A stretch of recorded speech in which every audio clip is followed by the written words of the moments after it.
एक सवाल आया है आज़ाद इंजीनियरिंग पर। 250 शेयर हैं, 1520 रुपए के दाम पे खरीदारी है, 9 महीने के लिए इन्होंने रखा है। करना क्या चाहिए इसमें? आजाद इंजीनियरिंग इन्होंने ले रखा है। अभी आपका भाव चल रहा है 1576। अभी सर एक बार को ये जिस तरीके से मूवमेंट दिखा रहा है, मैं समझता हूं इन वेरी नियर टर्म आपको इसमें भाव देखने को मिल सकता है 1660 1680 लेवल्स पे। और ये बहुत नियर टर्म का आपको प्राइसिंग देखने को मिल सकता है। उसके बाद जब ये मेंटेन करेगा in time to come medium term में आपको 1800 तक के भी लेवल्स दिखा सकता है। अब इसमें एक चीज मैं और ऐड कर देता हूं, जिस तरीके से ये मूवमेंट करता है ना, एक स्टॉप लॉस भी आपको रखना इसमें जरूरी है। क्योंकि वो स्टॉप लॉस ट्रिगर होगा तो फर्दर डाउनसाइड का मूवमेंट खुलेगा। वो होगा 1406 का। 1406 के नीचे क्लोजिंग दे एक बार निकल जाइएगा, फिर ये थोड़ा सा खराब मूवमेंट दे सकता है, जो कि इसको ड्रैग डाउन कर सकता है टूवर्ड्स 1080 से 1140 के लेवल्स तक। तो आपको राय दी गई है। आप आज़ाद इंजीनियरिंग को अकॉर्डिंगली देख सकते हैं। अच्छे ऑर्डर्स हैं कंपनी के पास, लेकिन वैल्यूएशन पार्ट डिस्कम्फर्ट है, तो उसका एक इम्पैक्ट शायद यहाँ पर दिखाई पड़ रहा है। स्वान एनर्जी के शेयर लिए हुए हैं राजीव कुमार साहब ने, और 522 रुपये के दाम पे खरीदारी की है। आज स्वान एनर्जी में एक खबर भी आई है कि कंपनी का नाम बदल के अब स्वान कॉप रखा गया है। स्वान डिफेंस दूसरी कंपनी है जो कि ऑलरेडी लगातार तेजी में चली रही है। सो क्या किया जाए स्वान एनर्जी या स्वान कॉप में? सर देखिए, स्वान एनर्जी अभी जिस तरीके से चल रहा है, मुझे लगता है अभी इनको जो एक इन्होंने डाउनसाइड मूवमेंट देखा था, वो खत्म होता हुआ अब इनको दिखेगा। और जैसे ही ये 488 या 490 के ऊपर का मूवमेंट दिखाएगा ना, तब इनको थोड़ा सा रिस्पाइट आता हुआ दिखेगा। सबसे पहला लेवल बहुत नियर है, बट है, इसलिए बता देता हूँ 516 और 516 के ऊपर मेंटेन करके 556 तक ये जाने का दमखम रखता है। एक ट्रेंड रिवर्सल दिखाना चाह रहा है, बस ब्रेकआउट के लिए वेट कर लीजिए, फिर आपको ऊपर के टारगेट्स भी देखने को मिल सकते हैं। एक अभी जी का सवाल आया है पीएफसी और आरईसी पर। 420 रुपए के दाम पे पीएफसी लिया हुआ है और 393 रुपए के दाम पे आरईसी लिया हुआ है। क्या ये दाम सही है? क्या ये कंपनी सही है? लॉन्ग टर्म के लिए रखा जा सकता है? ये इनके सवाल हैं। देखिए, पीएफसी आरईसी आप वैसे बोले तो फंडामेंटली अच्छी कंपनी है। आप अगर देखें, जैसे आप सबसे पहले पीएफसी को देख लें तो जिस तरीके का डिविडेंड पेमेंट ये कंटिन्यूसली करती रहती है। बट इसमें आपको ना एक चीज समझनी होगी कि आप इसको लॉन्ग टर्म में भी रखते हैं तो ये मत सोचिएगा बहुत कोई हाई बीटा मूवमेंट ये पर्टिकुलर काउंटर आपको करते हुए दिखा सकते हैं। मतलब अगर आप मेरे से मीडियम टर्म के लिए भी पूछेंगे कि साहब कहाँ तक जाएगा, तो मैं आपको बोलूंगा कि पीएफसी अभी 400 रुपये चल रहा है। सबसे पहला लेवल आपको ये आता हुआ दिखा सकता है 468। और बहुत ही टाइम आप इसमें स्पेंड करते हैं 468 के बाद फिर 560। तो डिविडेंड पेमेंट अच्छा है, बट बीटा मूवमेंट लो है। और अभी अपसाइड नहीं, अभी थोड़ा सा टेपेड टू डाउनसाइड मूवमेंट ही ये काउंटर आपको करता हुआ दिखाएगा। अब हम आरईसी की बात कर लेते हैं। On similar lines dividend payment इनका भी अच्छा है, बट बीटा मूवमेंट बहुत ज्यादा कंफर्टिंग नहीं है। मेरी समझ से आप इसको अगर medium term to near term के लिए अगर लेवल्स देख रहे हैं तो वो 450 का होगा। लॉन्ग टर्म का करते हैं तो हो सकता है आपको इवेंचुअली 560 से 580 का लेवल दिखा है, but that is real long term that we talking about. Accordingly अपनी पोजीशन मैनेज करें। मोहित जी पूछ रहे हैं कि क्या टाटा मोटर्स 700 रुपये है अभी, इन्होंने 680 में खरीदारी की हुई है, अब इसमें क्या प्रॉफिट बुक कर लें और दोबारा नीचे का वेट करें या होल्ड करें? देखिए, अगर आपने इसको एज अ ट्रेडिंग बेट लिया था तो मैं आपको बोलूंगा, वैसे तो 687 चल रहा है, 680 पे आपने लिया, 7 रुपए में आप क्या ही करेंगे इसमें। बट टाटा मोटर्स का हम कंटिन्यूसली जो बात करते हैं ना, वैल्यू अनलॉकिंग इतनी मैसिव है, होने वाली है आने वाले समय में। और in fact sir over the weekend Tata Motors के लिए एक और चीज आ गई। मतलब if I am correct, over the weekend sir auto sector में दो डेवलपमेंट आए हैं। एक तो महिंद्रा एंड महिंद्रा की जो BE6 ब्लैक बैटमैन एडिशन है, उसका उनको बढ़ाना पड़ गया। बुकिंग्स देख के लिमिटेड एडिशन 300 से 999 करनी पड़ गई। और शायद अब जो सेल फिगर्स आए हैं, they have taken over Hyundai as well. तो अब वो महिंद्रा एंड महिंद्रा एक अच्छी पोजीशन में आ रही है। महिंद्रा एंड महिंद्रा को टू एन एक्सटेंड कंपटीशन देने वाली जो कंपनी है हमारी टाटा मोटर्स, इसका भी sir over the weekend announcement आया है कि 1500 सीसी टर्बो पेट्रोल इंजन अब ये फाइनली इंट्रोड्यूस करने वाले हैं। और वो लाइनअप जो है वो आपका हैरियर, सफारी और जो सियारा जो 2026 जनवरी में लॉन्च होने वाली है। तो पेट्रोल हेड्स को जो कंप्लेन थी टाटा से कि वो सिर्फ तीन सिलेंडर 1200 सीसी इंजन ही दे रहे हैं, और 1500 सीसी टर्बो पेट्रोल भी इनके लिए एक डिमांड जनरेशन के लिए एक इंपॉर्टेंट वो बनेगा, और वो बहुत सारे लाइनअप्स में अपने डालेंगे। तो ये भी पॉजिटिव है, just a fundamental news that I had, तो मुझे लगा मुझे शेयर कर लेनी चाहिए। और मैं समझता हूं कि अगर आपने इसको ले रखा है और अब बहुत नियर टर्म में प्रॉफिट बुक करना चाह रहे हैं, तो 726 से 736 का इंतजार कर लीजिए, वहां पे दे दीजिएगा। अगर आप इसको लंबे समय तक होल्ड कर सकते हैं तो एक और फन फैक्ट जो हमने कुछ दिनों पहले भी सर आपके शो में शेयर किया था, टॉप 4 अगर हम ले लेते हैं ऑटो सेक्टर, मारुति, एमएनएम, Tata motor, Hyundai. PE Maruti का 31, एमएनएम का 30.66, Hyundai 37.41, Tata motors 11.68। Valuation comfort भी है, और अब ये डीमर्जर भी होने वाला है। तो बहुत सारी स्टोरीज हैं जो इसके फेवर में है। नियर टर्म ये लेवल्स हैं, लॉन्ग टर्म रखेंगे अच्छा रिटर्न। आपने बुक कर डाली क्या वो बैटमैन एडिशन? नहीं सर, क्या एक्चुअली एमएनएम के? प्रॉब्लम ये है ना कि मैं टाटा के प्रोडक्ट्स के लिए बोल रहा हूँ, बट मैं थोड़ा सा वो ये ना सर, बहुत बुद्धि ओल्ड स्कूल। मुझे आज भी सर वो ओरिजिनल जो टाटा सफारी थी ना स्टॉर्म एडिशन तक की, वो अच्छी लगती है। उसके बाद जो टाटा के लाइनअप है ना, वो मतलब एक वो है ना, अब आप तो समझ ही सकते हैं, वो एक होता है ना, नहीं जी हमारी गाड़ी ऐसी मतलब रौबदार, वो वाली चीज नहीं फील होती सर मेरे को। मैं महिंद्रा के साथ खुश रह जाता हूँ। टाटा मोटर्स की पुरानी सफारी अच्छी। वो टाटा सफारी का नाम सफारी इसलिए पड़ा था रचित सर, क्योंकि वो नाम डिराइव किया गया था सफ़र से, इधर या जो जंगल में चलती थी, क्योंकि तो इसलिए मतलब चल सकती थी तो सफारी के लिए इस्तेमाल हो सकती थी, इसलिए उसका नाम सफारी उठाया गया था। और इंडिका का नाम एक सर इंडिका से कि वो सुमो के लिए भी तो ऐसी स्टोरी थी ना, किसकी? सुमो के लिए भी ऐसी स्टोरी थी। सुमो जो थे उनके हेड इंजीनियर श्री सुमंत मोलगांवकर के नाम के शॉर्ट फॉर्म पर है, तो सुमंत का सु और मोलगांवकर का मो, तो उसे मिला के सुमो बनाया गया। और इंडिका क्योंकि इंडियन कार थी, वो उसके 98% पार्ट इंडियन थे, तो इसलिए इंडी कार से बना के इंडिका बना दिया गया। तो हर स्टोरी जो टाटा की गाड़ी आती है उसके पीछे एक बहुत इंटरेस्टिंग नाम होता है और उसके बाद वो आता है। खैर आगे बढ़ते हैं, और एक दर्शक हमारे साथ मौजूद हैं सवाल पूछने के लिए। हमारे साथ बातचीत करने के लिए आणंद से पीयूष कुमार साहब हैं। कुमार साहब नमस्कार। कुमार साहब सुन पा रहे हैं आप?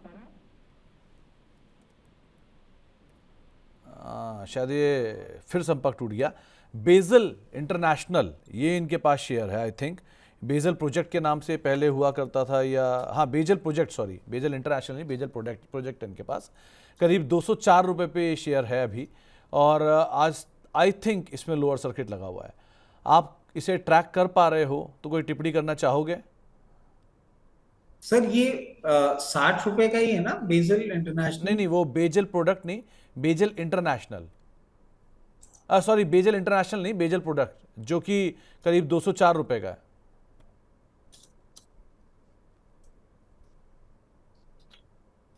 सर माफी चाहूंगा, मैं इसको एक्चुअली ट्रैक किया नहीं हूं कभी। I will not be the right man, मुझे very frankly I am so sorry, मुझे आइडिया भी नहीं है कि ये कंपनी क्या करती है, तो I will not be the right man to comment.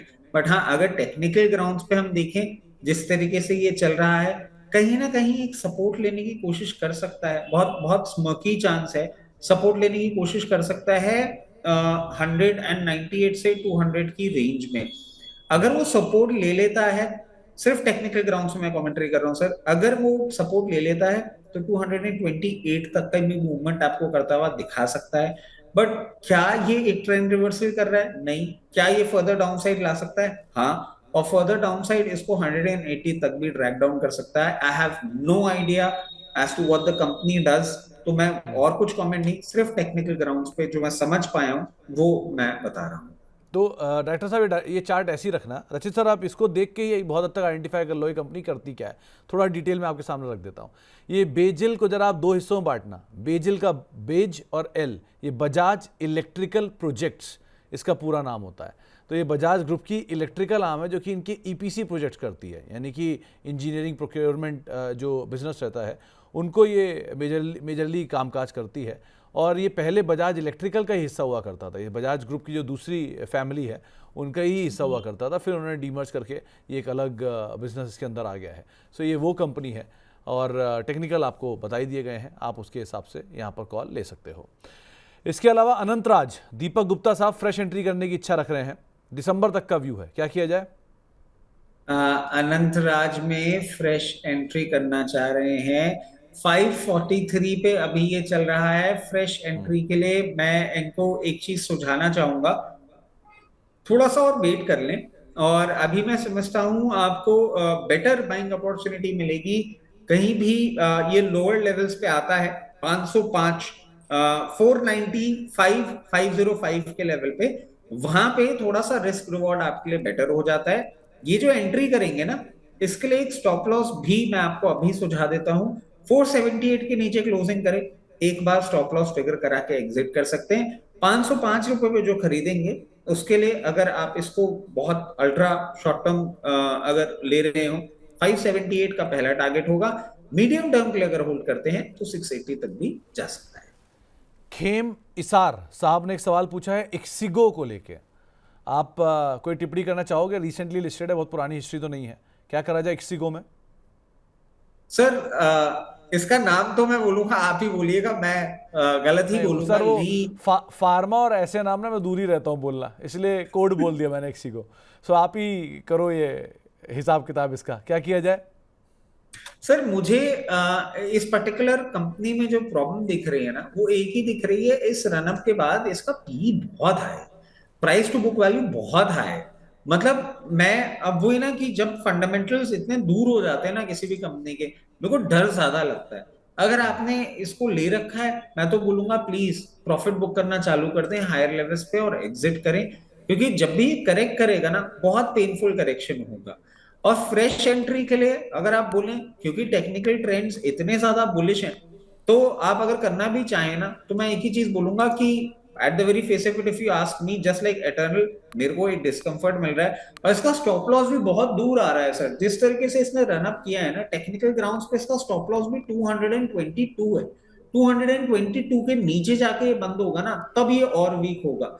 तो थोड़ा सा अगर नहीं है तो मत लीजिए, अगर है तो ऊपर के लेवल पे प्रॉफिट बुक कर लीजिए। मुझे बहुत डिस्कंफर्ट हो रहा है लुकिंग एट द वैल्यूएशन। तो थोड़ा डिस्कम्फर्ट है वैल्यू के हिसाब से, आप उस पार्ट को देखकर ही यहाँ कॉल लीजिएगा। और एक सवाल पुष्कर जी का है, ये पूछ रहे हैं कि इंजीनियर्स इंडिया लिमिटेड EIL, क्या ये खरीदारी कर सकते हैं इसमें? EIL पे खरीदारी,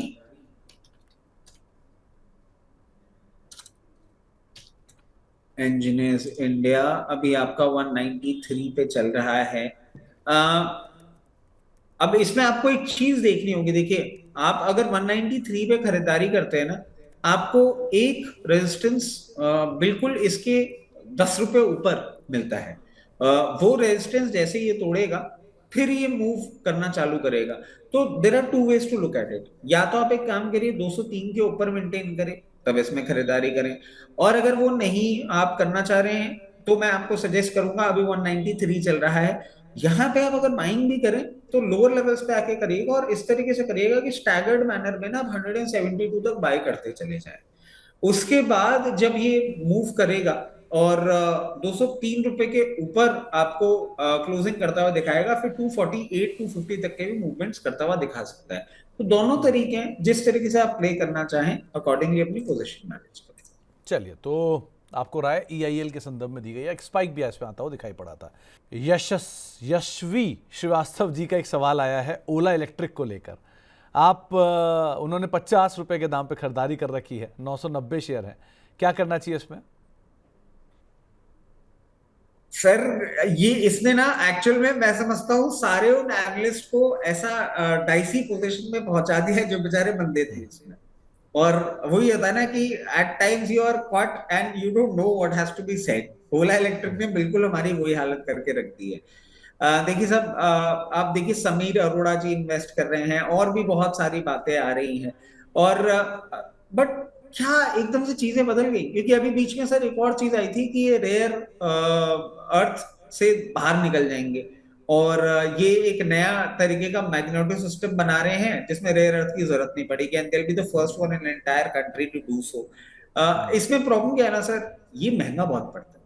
मतलब किसी को शौक थोड़ा है कि रेयर अर्थ का अगर ऑल्टरनेट हो तो मैं उसमें पैसा नहीं डालूंगा और रेयर अर्थ के पीछे पड़ा रहूं, नहीं, rare earth was cost effective. अब वो महंगा पड़ता है, वो इनके मार्जिन्स को भी इंक्रीज कर देगा।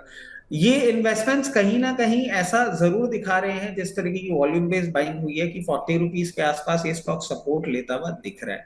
बट क्या सब कुछ बदल गया है? ऐसा मुझे तो नहीं लगता। और जब तक बाकी के अनाउंसमेंट्स अनवील नहीं होते हैं तब तक एक ही चीज मैं इनको बोलूंगा कि कॉशियस अप्रोच के साथ रहिए, 40 रुपीज का स्टॉप लॉस लगा के रखिए, और देखिए किस तरीके से पूरी की पूरी न्यूज बिल्डअप होती है।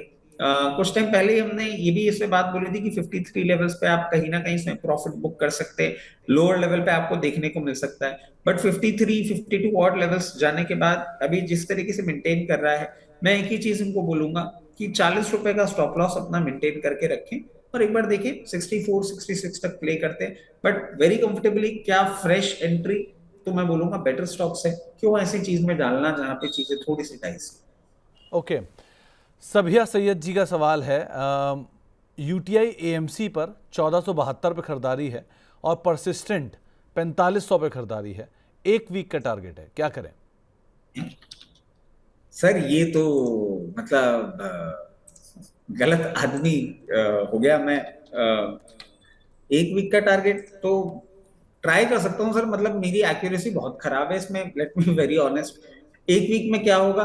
देखिए जिस तरीके से ये चल रहा है, जस्ट मतलब I am not very comfortable in such short term targets. UTI EMC 1340 के ऊपर अगर मेंटेन करता रहता है तो एक वीक में आपको एक बार ये भाव दिखा सकता है 1410 तक के लेवल्स का। वीक छोटा है और अकॉर्डिंगली अपनी पोजीशन मैनेज करिएगा। परसिस्टेंट में भी मेरा एक ट्राई ही है, जो मैं एक गेस वर्क या जितना मैं चार्ट थोड़ा बहुत समझ पाता हूँ, 5300 के ऊपर अगर ये मेंटेन करता रहेगा तो एक वीक में आपको 5680 तक के लेवल्स भी दिखा सकता है। This is just a guess looking at the chart, मेरी एक्यूरेसी नहीं है, एक वीक तो बहुत छोटा टाइम है मेरे लिए। तो ये कुछ चीज है जो मैं समझ पाया हूँ, मैंने कहा शेयर कर दूं। इनफैक्ट ये जो सिचुएशन है, इन्होंने खरीदारी कहीं अप्रैल में की होगी और एक वीक का इनका नज़रिया कि ऑलरेडी ये 1000 रुपये के आसपास का गेन परसिस्टेंट में लेकर बैठे हैं। सो आपको एक राय दी गई है सभी मैम, आप उसके हिसाब से देख सकते हैं। हाँ, ऐसा कैसे हो सकता है कि सवाल ना आया हो? सुरेश जी पूछ रहे हैं कि यूनाइटेड स्पिरिट्स आजकल कैसा लग रहा है आपको? सर मैं आपको बताऊं, इंडियन लिकर कंपनी ज्यादा अच्छी लग रही है। देसी? और इनके कई कई नए प्रोडक्ट्स भी आ रहे हैं सर, उनके रिव्यूज भी बहुत अच्छे आ रहे हैं। नहीं नहीं, मतलब मैं देसी की बात कर रहे आपको हो क्या कुछ कुछ। आजकल आप? हाँ, देसी की बात कर रहे हो क्या? बिल्कुल। नहीं नहीं नहीं नहीं सर, देसी नहीं सर, देसी नहीं। मतलब कुछ कुछ ब्रांड्स हैं, जैसे एक आपकी कोई लेगेसी करके आई है, एक अमेरिकन प्राइड करके आई है, एंड दे इंद्र are people are giving reviews like anything कि इंद्री भाई ये इंद्री तो वगैरह, वे बेटर इंद्री देन। की बात कर रहे हो आप जैसे? नहीं नहीं, इंद्री तो सर मेरे को पता नहीं क्यों, मतलब just sharing a view point, थोड़ा सा ओवरहाइप लगता है मैटर। और मैंने जिन लोगों से रिव्यू रचित सर, लिया भी है ना। रचित सर, रचित सर, भावनाओं में आप बह गए, आप प्रोडक्ट की साइड जा रहे हो, मैं स्टॉक की साइड आ रहा हाँ हूँ। तो जरा यूनाइटेड स्पिरिट्स पे लौट कर आइए, इस पर हम किसी वीकेंड में बात कर लेंगे। अभी के लिए जरा आप यूनाइटेड स्पिरिट्स पे बताइए क्या करना चाहिए। सर, यूनाइटेड स्पिरिट्स में देखिए अभी कोई सिचुएशन चेंज होती हुई नहीं दिख रही है।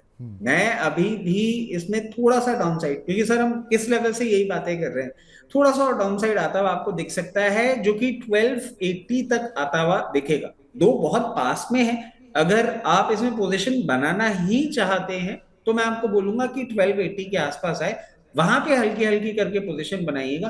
अभी एग्रेसिव स्टांस नहीं रखना चाहिए इसमें। तेजस नेटवर्क में एवरेज कर सकते हैं क्या? ये प्रकाश शर्मा साहब पूछ रहे हैं। तेजस नेटवर्क में ये एवरेज करने के लिए पूछ रहे हैं सर, इन्होंने कहाँ बाय किया है ये कुछ ये कहीं बताया है मेंशन नहीं इन्होंने? है सर, ये कहीं मेंशन नहीं है। देखिए एवरेज के लिए ना सर थोड़ी सी बेटर प्राइसिंग इनको 568 570 लेवल्स पे मिलती है। अगर वहां एवरेज करना चाहें तो I think that will be a better idea. वो रिस्क रिवॉर्ड थोड़ा सा बेटर होगा, तो अकॉर्डिंगली उस लेवल पे करेंगे तो ज्यादा बेटर है। तो आपको एक राय यहाँ पर दी गई है। रीना आहूजा जी पूछ रही हैं कि पेट्रोनेट एलएनजी 245 पे खरीदारी है इनकी, यहाँ क्या करना चाहिए? पेट्रोनेट एलएनजी 245 पे उन्होंने खरीद रखा है, 273 चल रहा है। और बड़ी करेक्ट ही होता हुआ आया है रीना जी। आप थोड़ा सा अभी और डाउन साइड देख सकती हैं इसमें। और मेरी समझ से अभी ये जो डाउन साइड है, ये आपको कहीं भी सपोर्ट लेता हुआ 264 रेंज पे ही दिखता है। वहां से बाउंस बैक करे ना, और बाउंस बैक करने के बाद आपको अगर अपॉर्चुनिटी मिलती है 290 तक के लेवल्स पे, एक बार चाहे तो थोड़ा सा ना एग्जिट कॉल ले लीजिएगा, क्योंकि अभी तो ये बेरिश ट्रेंड में ही दिख रहा है। अभी इसमें अपसाइड आता हुआ at the very face of it नहीं दिख रहा है। थोड़ा सा कॉशियस रहिए इस पोजीशन के साथ। अगर आपने इसको लॉन्ग टर्म ले रखा है तो फिर बने रहें, कोई चिंता की बात नहीं है। फिर तो आपको और अपसाइड भी देखने को मिल सकता है, बट नियर टर्म में 290 के लेवल आपको देखने को मिले, एक बार चाहें तो एग्जिट कर सकते हैं। सुमित जी का एक सवाल है, मतलब डिस्क्लेमर के साथ, ये मेरा सवाल नहीं है। उन्होंने पूछा है कि एचडीएफसी बैंक के 19 शेयर उनके पास हैं, उनको 30% प्रॉफिट है। अब वो प्रॉफिट बुक करके बोनस एक्स होने के बाद दोबारा नीचे एंट्री करें या अभी बने रहें इसके अंदर? नहीं, बने रहिए, क्योंकि इसमें एक और बात ये भी आई है ना सर, जितना मैं जानता हूं कि कुछ इसमें लॉक इन का वो भी चल रहा है कि अगर आपने प्रॉफिट बुक कर लिया तो 20% आपको शॉर्ट टर्म कैपिटल गेन लगेगा एक साल में, अगर आपने बेच दिया बोनस के शेयर को या ऐसा कुछ। तो बेटर है ना, बने रहें, क्वालिटी स्टॉक है। ऐसे चीजों को छेड़ने वाली बात तो मुझे नहीं लगती। आप बने रहेंगे वो ज्यादा बेटर रहेगा। तो बने रहना आपके लिए ज़्यादा बेटर रहेगा, अभी कोई छिड़खानी ना करें। वैसे क्वांटिटी कम है, सो बने रहने में कोई हार्म नहीं है, लेकिन राय यही है कि एटलीस्ट आप स्टॉक के अंदर बने रहें। क्वालिटी स्टॉक है, थोड़ा ये हाइबरनेशन में जाएगा कुछ टाइम के लिए, उसके बाद वापस रफ्तार पकड़ लेगा, तो अकॉर्डिंगली आप देख सकते हो। इसके अलावा एक सवाल आया है हमारे पास, इनफैक्ट हैंग ही हो गया सिस्टम मेरा जहाँ पर सवाल है। एनीवेज रचित सर, एक राय आप जरा HCL टेक पर दो। एक सवाल पूछा जा रहा है HCL टेक में क्या करना चाहिए, क्योंकि आईटी में आज गेनर भी है और HCL टेक यील्ड वाइज ही बेटर है। सो इसको कैसे रीड कर रहे हो आप? सर देखिए, एचसीएल टेक ना ओवरऑल वैसे बहुत अट्रैक्टिव लगता है जिस तरीके से पोजीशनड है। बट ये ना अभी आपको थोड़ा सा, और एचसीएल टेक का सर डिविडेंड भी आप देखेंगे ना बहुत अट्रैक्टिव लगता है। अभी थोड़ा सा टाइम ये आपको स्पेंड करता हुआ दिख सकता है। 1508 रुपए चल रहा है, 1565 रुपए पे आपको हल्का सा 1565 लेवल्स पे हल्का सा एक प्रॉब्लम आता हुआ दिख सकता है। बट क्या वो बहुत बड़ी प्रॉब्लम है? नहीं। उन लेवल को क्रॉस करता है और मीडियम टर्म के लिए आप होल्ड करते ही हैं, तो मैं समझता हूं 1740 तक के लेवल्स भी आपको दिखा सकता है। आप अपनी पोजीशन बनाते रखिए। ओके। और एक सवाल आया है पीजी इलेक्ट्रोप्लास्ट पे जितेंद्र दत्ता साहब का, ये पूछ रहे हैं क्या इसमें और एवरेज करना चाहिए?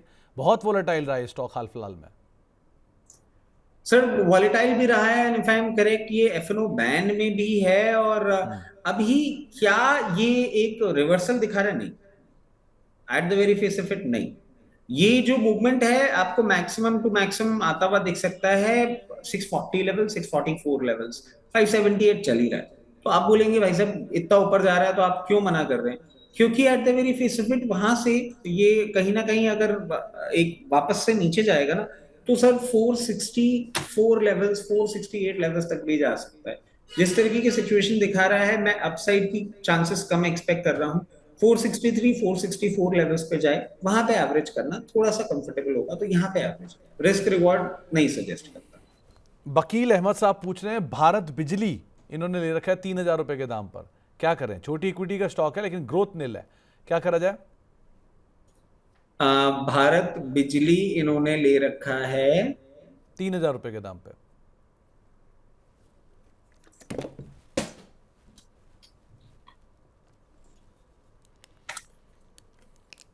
सर एक सेकेंड आप, क्या और सर बिजली चली गई? 2922 रुपए पर अभी ये चल रहा है। और ये टारगेट्स पूछ रहे हैं सर। जी।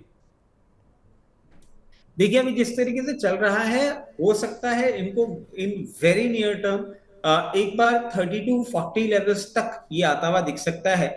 और अगर इसको मीडियम टर्म के लिए होल्ड करते हैं तो फिर एक बार इनको 3600, 3580, 3600 तक भी आता हुआ दिख सकता है। तो ये दो लेवल्स हैं, दो टाइम होराइजन है, अकॉर्डिंगली अपनी पोजीशन मैनेज करें। एक साईं प्रवीण साहब ने और सवाल भेजा है मैक्स हेल्थ केयर को लेकर। अब ये निफ्टी 50 के अंदर आने जा रहा है, सो क्या ये अच्छा होगा या बुरा होगा? पहला, इनके पास 150 रुपए के पड़े हुए हैं। सर सबसे पहले तो साई प्रवीण जी को कॉन्ग्रेचुलेशंस कि इन्होंने मैक्स हेल्थ केयर ले रखा है इतने लोअर लेवल पे।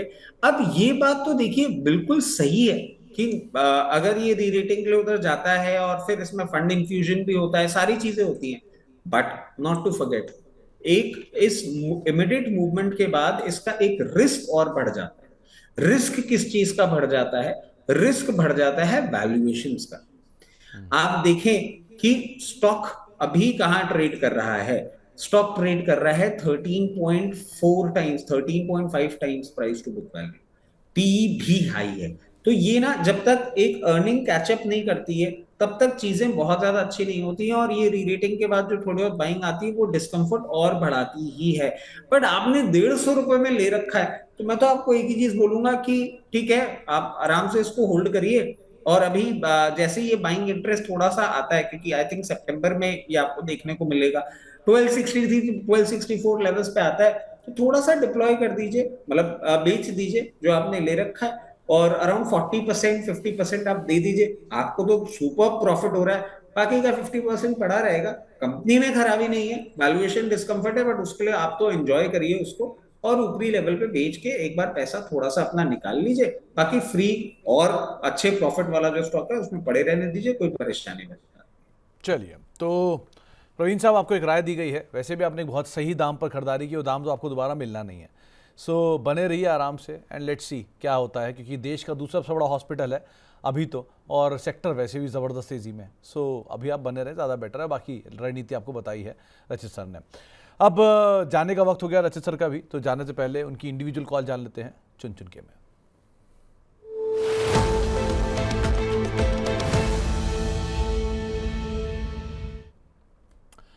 रचित सर, आज क्या चुना आपने?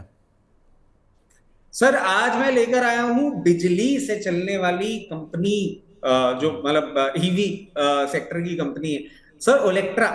Olectra green tech limited. Ola नहीं समझ में आ रहा, ओलेक्ट्रा तो समझ में आ रहा है। और मैं समझता हूं आप इस पे करंट लेवल्स पे भी बाइंग कर सकते हैं।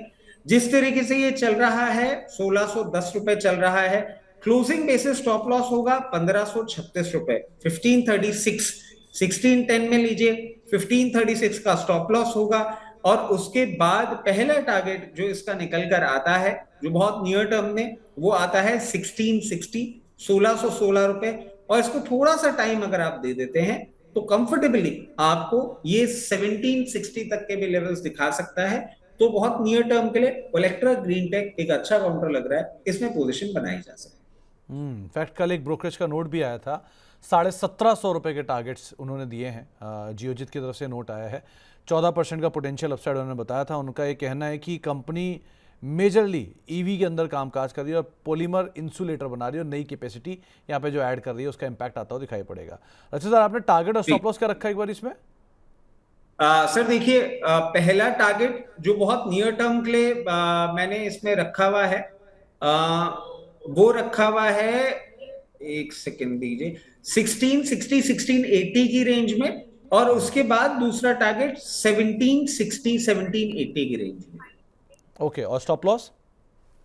स्टॉप लॉस इसमें आप लगा के चलिए 1536 का। ओके, चलिए, तो 16 जी 16 16 17 60 के टारगेट्स के लिए आप नजर रखेंगे। करीब करीब 10,193 बसेस का ऑर्डर कंपनी के पास ऑलरेडी पेंडिंग है। तो इस तरह के बड़े ऑर्डर हैं, इसमें से 160 इन्होंने बसेस लास्ट क्वार्टर में डिलीवर की थी। सो आगे एक बड़ी ऑर्डर पाइपलाइन है, एक स्ट्रॉन्ग ऑर्डर बुक है, और मेगा ग्रुप की ये कंपनी है। 1660 का टारगेट पहला, 1780 रुपये टारगेट दूसरा, और 1536 का एक स्टॉप लॉस आके आप ओलेक्ट्रा ग्रीन टेक को खरीदारी कर सकते हैं, ये रचित सर का मानना है। रचित सर, जाने से पहले कोई डिस्क्लेमर? सब बिल्कुल, जितने भी स्टॉक्स हमने आपके चैनल पे डिस्कस किए हैं उनमें मेरी पर्सनल पोजीशन, इमीडिएट फैमिली की पोजीशन और क्लाइंट्स पोजीशन हो सकती है। Investment in equity market are subject to market risk. Please consult your financial advisor before making any investments और taking any trade in any of the scripts that we have discussed on the channel. चलिए, बहुत बहुत शुक्रिया अच्छे sir हमारे साथ मौजूद रहने के लिए, कार्यक्रम का हिस्सा बनने के लिए, सभी दर्शकों के सवालों के जवाब देने के लिए। आपसे आगे मुलाकात होती रहेगी, लेकिन बहुत बहुत शुक्रिया फिलहाल हमारे साथ मौजूद रहने के लिए। तो अब हेलो मनी 9 को ही समेटेंगे। जाने से पहले ही आपकी रचित सर की कॉल आपकी स्क्रीन पर है, जिसमें उन्होंने ओलेक्ट्रा ग्रीन टेक में खरीदारी की राय दी है। 1660 रुपये पहला टारगेट, 1780 रुपये दूसरा टारगेट, 1610 रुपये का भाव है और करीब 1536 का स्टॉप लॉस आप यहाँ पर मेंटेन कर सकते हैं।